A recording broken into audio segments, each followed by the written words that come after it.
This episode of Film Riot is brought to you by Domain.com. Today on Film Riot, we open up my mail sack yet again. Again and again.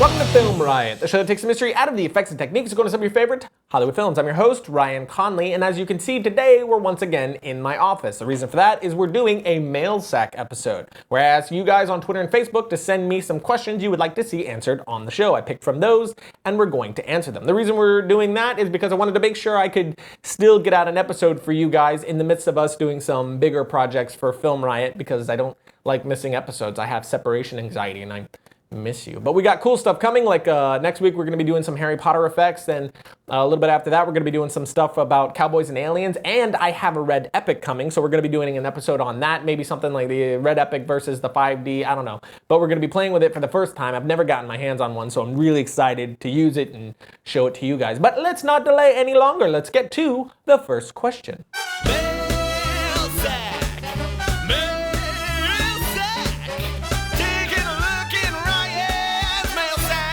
Do you have any tips for shooting in a pool? We actually did an episode where I shot a music video and I did a lot of underwater shooting for that music video. I talked a little bit about it in that episode at this link here, so check it out. But what you really need is an underwater housing for your camera like this one.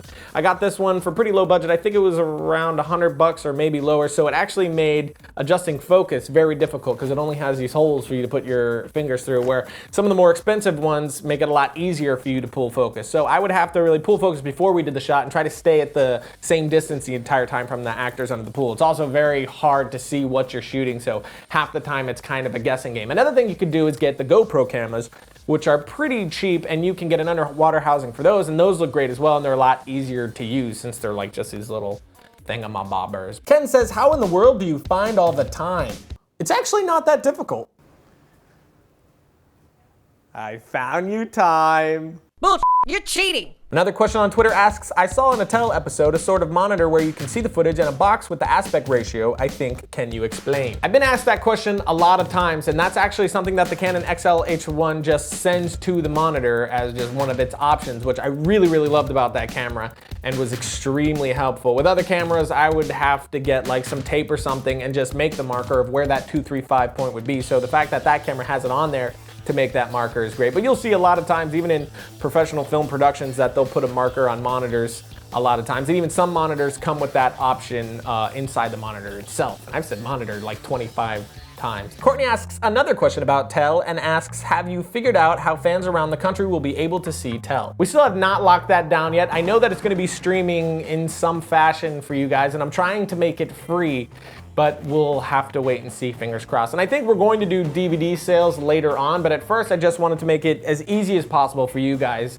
to see it. But again, I have some ideas. It's down to about 3 different avenues, and we'll announce that as soon as I know, you will know. What do you think of 3D used in films? Personally, I think when it's used correctly, like Transformers 3, it adds to the experience. I think 3D, like a lot of things, is a matter of taste. My personal taste is that I hate 3D films. I don't like the glasses, I don't like that it drops the luminance of the screen, and I really hate that it dims the colors. For me, it kills the experience, not enhances the experience, especially when fast action happens. I just see the ghosting, and I just don't like it. It sucks me out of the film, and I think it's a gimmick. No matter how it's used, even when people are saying that it's not a gimmick, to me, it's always a gimmick.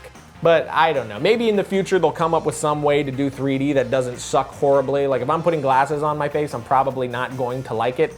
So I didn't know. Even Avatar, I was just like, this looks like 3D. I don't understand what the big hubbub is. It's just not post-conversion, which post-conversion is just a travesty to film as a whole and should burn in the fiery pit of filmmaking hell. Aaron asks, what is the one thing to recommend to directors on their first short film? There's not really one, there's more like a million things to suggest, but if I had to choose just one, it would be preparation. Prepare the frick out of your film before you show up on set to shoot it, because the last thing you want to do is waste your cast and crew's time. Those people are probably working for free if this is your first one, and they get impatient very quickly. You need to know the script better than anyone else. You need to know it backwards and forwards. You need to know the characters backwards and forwards, because you're going to be asked a lot of questions, and if you stutter, you're going to lose respect from your cast and crew very quickly and storyboard the heck out of it. Have the whole thing in your mind as you go, because you need to have that locked, because once you get there, you might have to shift things while you're there, so you need to know why you're shooting it exactly how you shoot it. So just prepare the freak out of your film and you should be okay. Connor wants to know, have you used Final Cut Pro 10 at all to edit any of your episodes? Yes and no. I actually tried to use the new Final Cut Pro when editing the review of it,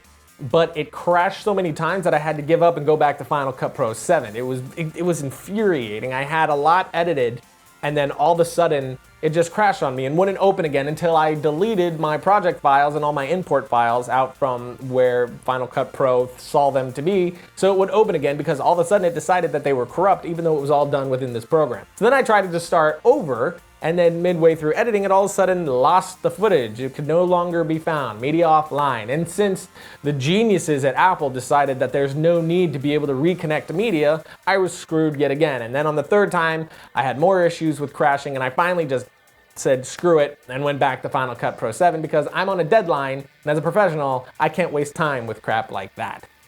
If it looks like I'm really annoyed about that program, it's because I am. I'm really looking forward to seeing Tell. Will you be hitting the film festival circuit with it? I thought about that at first, but decided against it because a lot of film festivals require that you haven't shown it anywhere else, and if it's displayed in a big way like that, they typically won't accept it into a film festival. So I was just like, screw it. I make my stuff for an audience, not necessarily critics, so no. It's just for you guys. How can I shoot something without super pro light? Just the stuff I have at home, like lamps, regular lights, etc. The answer to that is the exact same way. It's just they're not as easy to use. You're gonna have to get them closer to your actors and stuff like that. But I actually have an episode on how to put together a really low cost lighting kit. In this episode here, using can lights and stuff, I'm actually using a can light. Hold on. Look at that. I'm actually using one right now. This is 10 bucks at Walmart, and I'm currently using it. I use these all the time. So you don't need to spend 200 bucks on a light to make something cool. 10 bucks on a light bulb. Dear Film Riot family, how come I'm still at home instead of at a movie theater watching a movie created by you guys? Love Rue. Love Rue too. That's a good question, and one that I hope to remedy soon. We have a few short films lining up, a few narrative projects, just so I can get more comfortable with that sort of thing, but I do have a feature in the works and planning, so I don't think it's gonna be too much longer, maybe another year or two before we're finally following the making of our first feature film. We shall see. Do you watch TV/read comics? If so, what are your faves? I don't really watch much TV. If there's something that I want to see, I usually watch it later when I can stream it or buy it, like Band of Brothers or The Walking Dead, which I'm currently watching. And as far as graphic novels and comic books go, I love those. I read a lot of them. My absolute favorite is Lock and Key, and some of the other ones I like are Why the Last Man, Bronx Kill, Area 10, Day Tripper, stuff like that. But Lock and Key, if you haven't read it. Daniel asks, good books about filmmaking and stuff? Two really good books for brand new indie filmmakers are Robert Rodriguez's Rebel Without a Crew and Stu Mashowitz's The DV Rebel Guide. Both of them are really good and kind of an overview of filmmaking as a whole in the guerrilla, no budget land. Another really good one for cinematographers, which is one of my favorite filmmaking books, is called Reflections. Maybe I'll put links for all of them in the description. I don't know, go look and find out. Rob wants to know, how do you motivate yourself to do all the effects work when you just don't feel like it, even though you have a deadline? My deadline is pretty much motivation enough. I know if I don't get it done, crap hits the fan, so I just get it done. But most of the time, I'm lucky enough to love what I do, so it's not too hard. But if I'm not motivated enough, I have my ways. I got so much to do today! Yeah! Hit me, baby! Yeah! Hit me, baby! Yeah! Hit me! Hold on! What are you going to do? What are you going to do? What are you going to do? I'm going to do what? What are you going to do? I'm going to get my work done! After effects! You don't know what's motivation!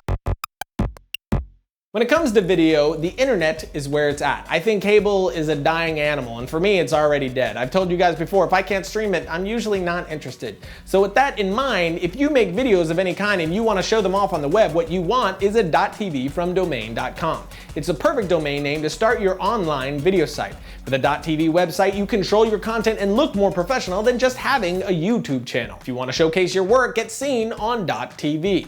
Now here's what you do. Go to domain.com and search for the perfect .tv domain for your website. Then use coupon code FILMRIGHT at checkout to save an extra 15%. Then if you need to host your .tv website, check out domain.com's hosting plans. They're less than $6 a month and have everything you need to build, maintain, and promote your site. Remember, when you think domain names, think domain.com. Got a great idea? It all starts with a great domain, domain.com. So that was it. That was our last question and the end of our episode. But I'll see you guys next week when we start doing some pretty cool stuff like the Harry Potter effect. Then the Cowboys and Alien effects is coming, and the Red Epic, like I talked about, which I'm ridiculously excited about. But you can follow me on Twitter until the next episode and our Facebook page to stay up to date with what we're doing. And I'll see you guys on Monday when I find a wooden mask that gives me a crazy nightlife. There's a wall here. This is awkward.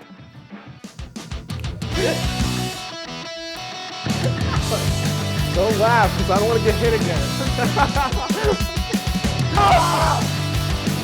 again.